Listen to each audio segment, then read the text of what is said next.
Ayun mga master, bali ngayong araw tamang DIY na naman tayo sa ating expander.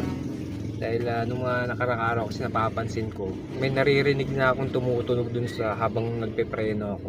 Eh sakto nung nagpa-change oil tayo sa Shell, sabi nga manipis na nga daw yung preno natin sa unahan, mga brake pad natin. So tumingin ako sa page ng mga expander, nagtingin ako dun kung anong mga recommended na brand ng brake pad. So sa mga nakita ko doon, napanood ko, nabasa ko is yung LKC. So, nabili ko lang to around 1,300.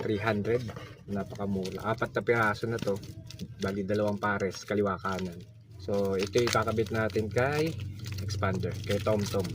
Marami naman ako nabasang good reviews dito. Yun, yung kakabit natin. And then, meron din ako nabili sa Shopee. Buksan ko pa lang.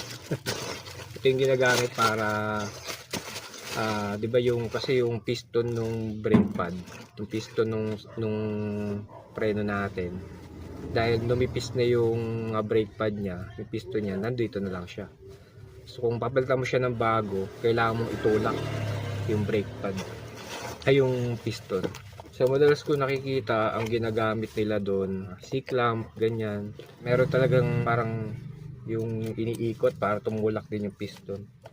So ito nakita ko rin sa Shopee. Ito yung ginagamit nila. Para siyang wrench. So ito siya, ang laki pala, ang bigat. So, ito yung itsura naman niya. So habang ginaganito mo siya, tutulak niya yung piston pabalik dun sa sa butas. Tapos pag naman, agad mo dyan. Diba? Mas madali ito. So mamaya papakita ko kung paano natin gagamitin. Alright. So mga master, huwag nyo makalimutan maglagay nung bato, pangkalang. Ha? Safety lang, safety. Tapos ito na itsura ng ating rotor disc. Ito mga master, yung ating naalala nyo yung reface ko nakaraan. So okay pa naman dito. Wala pa naman siyang mga tama. Tapos ito yung nabili natin na LKC brand. So ayan siya, meron siya ditong code. So I'm not sure kung meron ba dito sa stock niya. So ito yun mga master. Wala naman ding nakalagay dito na kanan, kaliwa, left, right. So tingin ko parehas lang naman siya dito, no? So simulan natin baklasin mga master itong ating brake.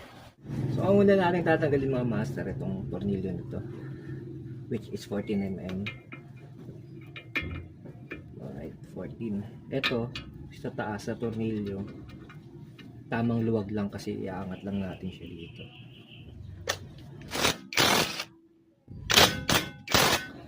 Lagyan na natin to.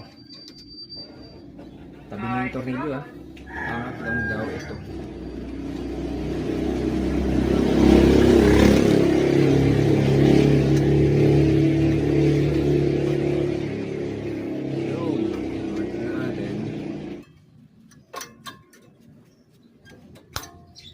Napakanipis na nga niya. Ang nipis na niya mga master. Tapos ito, tatanggalin natin to. Lilipat natin to dun sa kabila. Kasi ito yung tumutunog mga master. Pag manipis na yung preno mo, yung maririg. Ito yun. Yun, tanggal na natin. Tapos, ito yung ipapalit natin na brake pad. So, ang pwesto niya ganyan. Hanapin natin yung pinagkakabitan ng clip. Yun.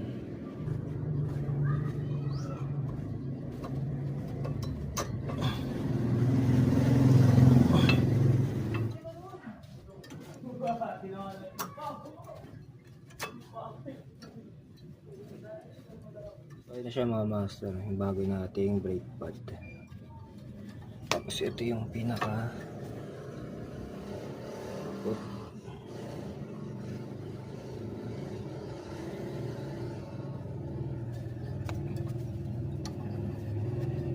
siguraduhin nyo lang mga master, meron kasi dito pag titanggal nyo to mga master,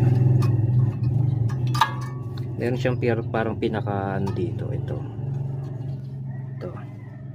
Yan. Yan yung parang tutulak. Pasok mo na ito. Yan.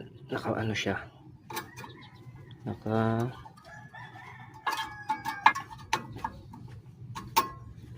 Yan. Kailangan nakakalang siya dun sa loob. Yun. So ayan na mga master. Tapos yung sinasabi ko sa inyo na kailangan natin itulak to kasi hindi na ito magkakasya mga master. Hindi na magkakasya yan. Kahit anong gawin nyo. Kailangan natin itulak tong pinaka piston mo. So ito yun.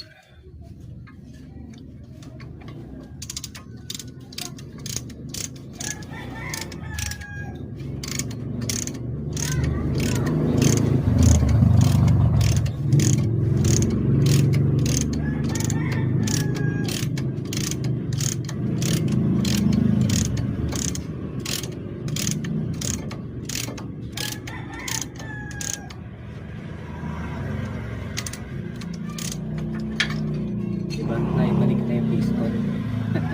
Saan natin siya ibabalik?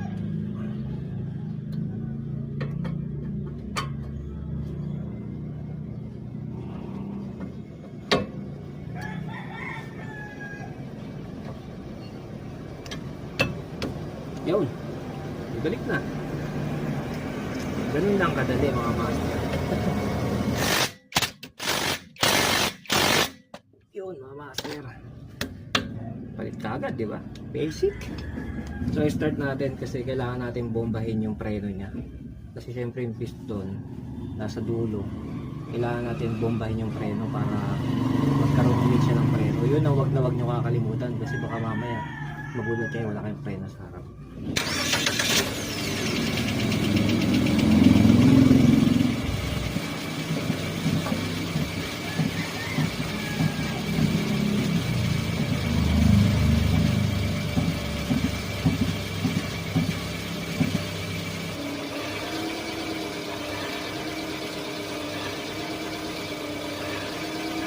So, ganun lang yan mga master, no? Same procedure lang yan mga master sa kabila, no? So, no need ko na ipakita. Madali lang naman talaga siya, no? Basta meron kang mga proper tools tsaka lakas ng loob. So, yun na mga master. Maraming salamat.